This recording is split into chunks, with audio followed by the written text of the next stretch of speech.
Hey guys, and welcome to a showdown featuring myself, a rubber duck of war, leading the mighty forces of Grand Cathay in a pretty damn awesome color scheme up against the demons of chaos on the Old Hunt Rises, which is a Norscan Mountains map, which fills my little dark heart with joy. I love the Norscans. I can't wait for Norscan to get a rework in Warhammer 3. It's going to be pretty damn exciting stuff. Now, today, we're basically going to be playing Grand Cathay as if they were Skaven. That's basically what I do on land battles with Grand Cathay. Think of a mixture between Skaven and Dwarfs, and you can't really go that wrong. Big fat 20 stacks, mid-tier to low-tier infantry and chaff, and a couple of hard-hitting range units, and you tend to be okay. But we are up against the Demons of Chaos here, led by Be'lakor, so, you know, it's going to be a little bit tougher maybe than your average game, because the Demons of Chaos have such a wide variety of units they can bring it to the battlefield. But trust me, with these tactics of Grand Cathay, you'll be fine up against most factions 90% of the time. It often comes down to, can you protect your back line, or at least make it so cost ineffective for your opponent to push into the back line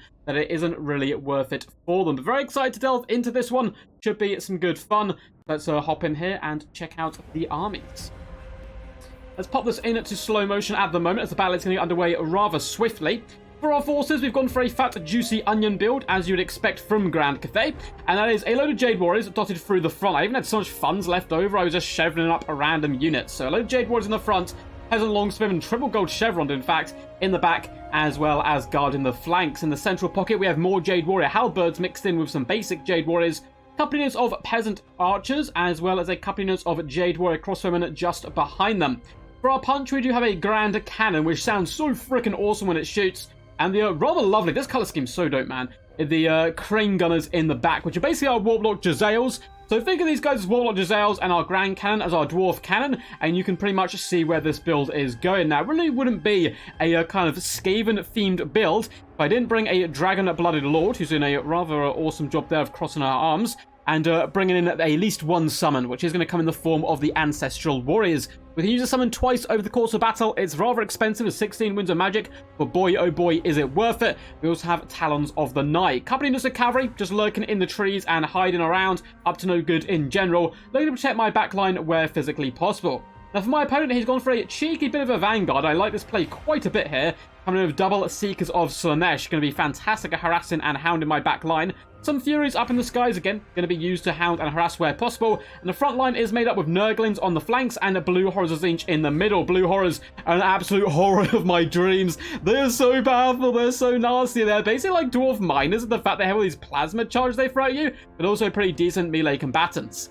We have some Demonettes of Slaanesh in the back, as well as some Bloodletters of Khorne. These are kind of the damage-dealing infantry. A big cannonball racks through the lines there, though, dragging a couple of these naughty ladies down and exploding them on the ground. We do have a unit of Blood Crushers of Khorne on the far side, and leading this mighty army is the man, the myth, the Dark King himself, Be'lakor, coming in with the absolutely cheesy pendulum plays. We also have the Dark Master, we have Shadow Shroud, as well as Enfeebling Foe. So a pretty good toolkit there. Without further ado, let's get this battle underway. And the cannon's doing some pretty decent shots, lighting up Be'lakor's arse, and they're just bringing the pain to him where possible as he kind of floats around, trying to get into a bit of a better position. Also, I have some of the Jezzails, or Crane Gunners, I should say, whipping shots into him. I love the fact that cannonballs just like lightly fall to the ground after they get shot. It's like, hey, they just hit a gigantic wall of fleshy demon. But Be'lakor's going to be swooping back and forth there, trying to juke. Shield Breaker is currently popped on him, which is pretty useful for me. My opponent is going to be trying to ensnare and sram me as much as possible. Chaos Furies are flying high in the skies. I have no idea these Seekers are here. I have not spotted them yet. And the Blood Crushers as well, taking a really long approach. So I did notice them, luckily, but they're going to kind of go out of my view a little bit as I'm focusing on the main front.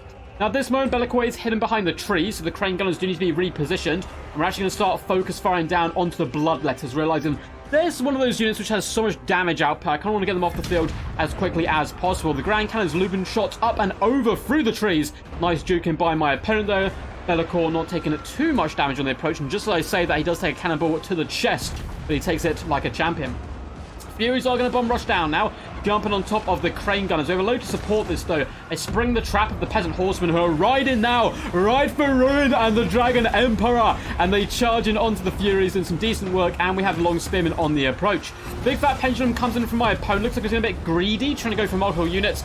Definitely just go down the line with that, and it will just wipe out one unit. There's a better way to use it. Peasant archers and crossbowmen are lighting up the front line. I have pushed forward as well as summoning a unit of ancestral warriors who are bogging down so many units of blue horrors as well as messing up the bloodletters. These guys look freaking dope. They're like stone warriors brought back from the dead to fight one last time in the name of Hogwarts and Grand Cathay, and actually tearing in the blue horrors, doing some massive damage, which is really good news for me. Now, Demonists have slipped through the gap. A lovely spring of the trap as well, with Blood Crushers coming into the left-hand flank.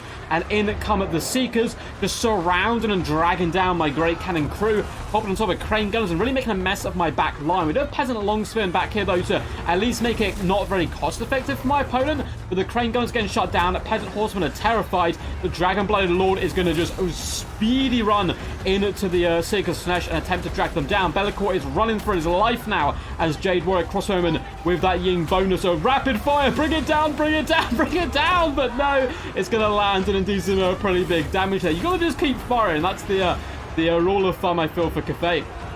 Looks like another big pendulum did come down the line. The Grand Cannon has been forced off. We are fighting Nurglings in the front. Balance fire's going in our favour, though, because the Seekers of Slanesh are getting dragged down. Blood Crushers as well. Fighting Peasant Longspearmen. Trust me, triple gold peasants, like those wealthy peasants, the bougie variety of the lower classes of Grand Cathay, are actually pretty damn good. And really ripping into those Blood Crushers, doing a decent work. Demonists as well, starting to lose a little bit of punch in the front. Of course, we have a lot of crossfire coming in by our Peasant Archers and Crossbowmen. We do summon another unit of Ancestral Warriors. I love the animation of the Dragon Gate forming. And yeah, they're going to be charging in, attempting to save my Liege Lord. He's been hit by an enfeebling foe. Bellicor really going for the assassination attempt.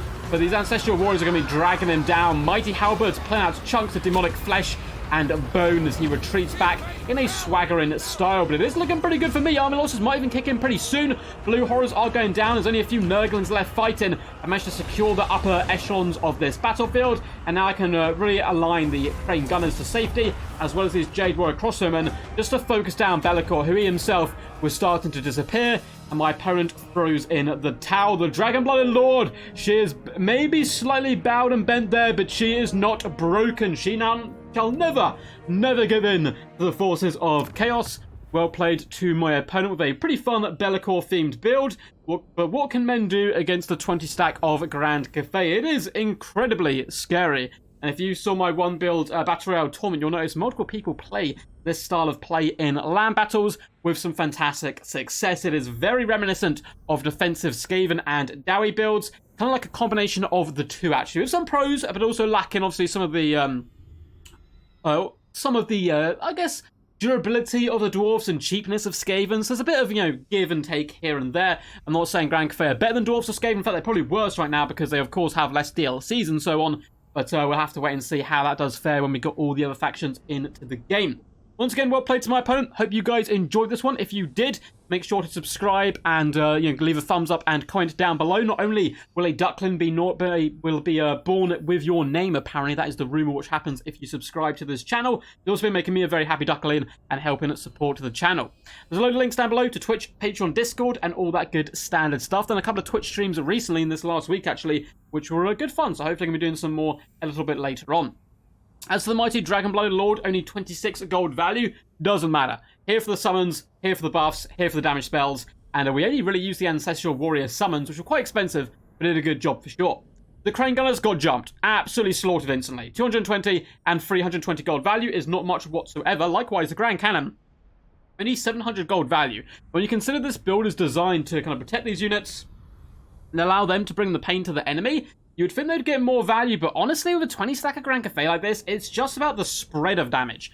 500 value on these halberds, 300 here, 460, the other Jade Warriors, 96, 429, 140. It's just spread all the way along. No unit really standing out here, apart from maybe the Peasant Longspearmen, who are still very healthy in the latter stages of the battle. 630, 770, 660, and 640 gold value. And that's the beauty of a build like this. If one element doesn't perform, like your range, for example, in this battle, then the melee performs. If the melee doesn't perform in some battles, maybe the range will perform for you instead. So there's a load of different ways in its kind of flexibility and what you can take out.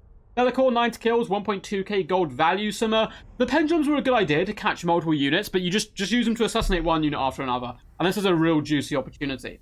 Blood Crushers of Khorne did cause a lot of havoc, getting 105 kills, 720 gold value on them, 730 on the Seekers, and 400 The ground forces did really bad, unfortunately. Likewise, it did the Furies, despite their good, relatively decent harass. Blue Horrors as well really struggled, and yeah, it was just getting ground down by the mighty forces of Grand Cathay isn't easy for anyone. Hope you guys enjoyed this one. Until next time, peace, and as always, stay awesome.